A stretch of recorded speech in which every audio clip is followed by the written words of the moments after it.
थिस्सलुनीकियों के नाम पौलुस रसूल का दूसरा खत और उसका पहला बाब जो 12 आयात पर मुश्तमिल है। पौलुस और सिलवानुस और तीमुथियुस की तरफ से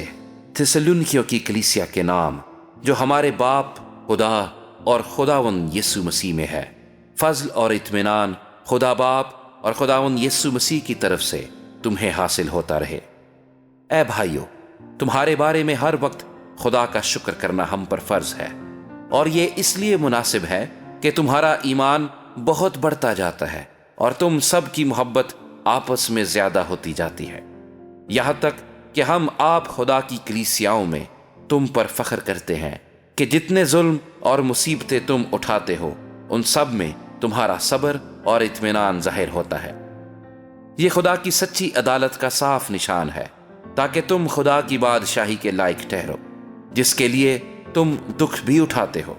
क्योंकि खुदा के नज़दीक ये इंसाफ है कि बदले में तुम पर मुसीबत लाने वालों को मुसीबत और तुम मुसीबत उठाने वालों को हमारे साथ आराम दे। जब खुदावन यीशु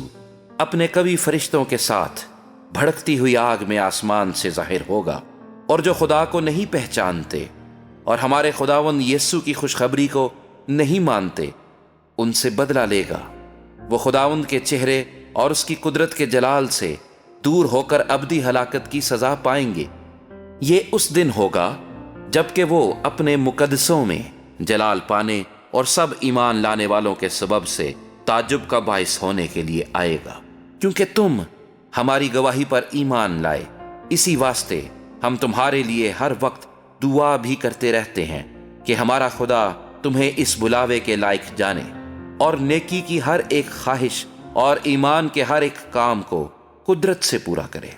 ताकि हमारे खुदा और खुदावन यीशु मसीह के फजल के मुआफिक हमारे खुदावन यीशु का नाम तुम में जलाल पाए और तुम उसमें।